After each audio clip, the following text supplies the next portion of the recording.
বিগত ৫৪ বছরের স্বাধীনতা ট্রেডিশনাল পদ্ধতিতে নির্বাচনে যে ব্যর্থতা, তার প্রেক্ষিতে এটা এখন অপরিহার্য হয়ে গিয়েছে বাংলাদেশ।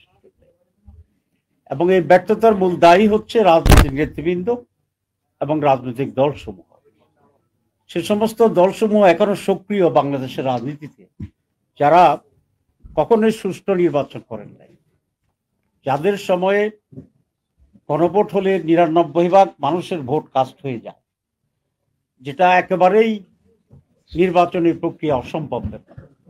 সুতরাং এখনো ট্রেডিশনাল পদ্ধতিতে যদি নির্বাচন হয়, সেই গোষ্ঠীটি আবারও কেন্দ্র দখল, আবারও যে ৩টা এম এর কথা বলা হয়েছে সে ব্যাপারে সক্রিয়।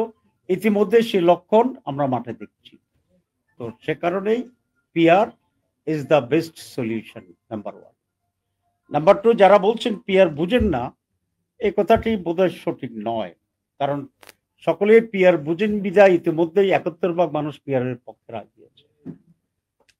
২ নম্বর যেটা বলতে চাই সেটা হচ্ছে যে নির্বাচন হবে কি হবে না, আপনারা যাবেন কি যাবেন না, এরকম নানা প্রশ্ন তুলে এখানে একটা পরিবেশকে ঘোলাটে করে তুলছে।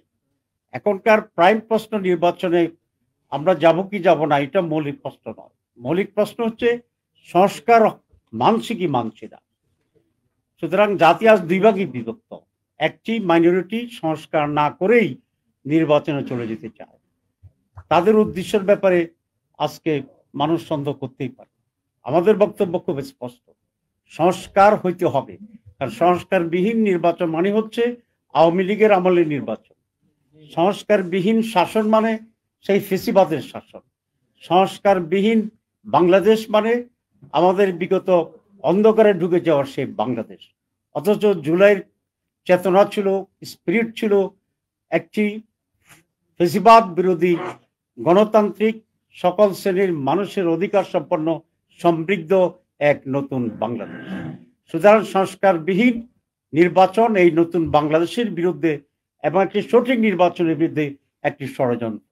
আমরা এই ষড়যন্ত্র রুখে দেব এবং সংস্কার বাস্তবায়ন হবে এবং বাস্তবায়িত সংস্কারের ভিত্তিতে নির্বাচন হবে ইনশাআল্লাহ। আমি জনগণকে সেই ব্যাপারে অত্যন্ত আবার দৃঢ় ভূমিকা পালনের জন্য আহ্বান জানাচ্ছি। সবাইকে ধন্যবাদ।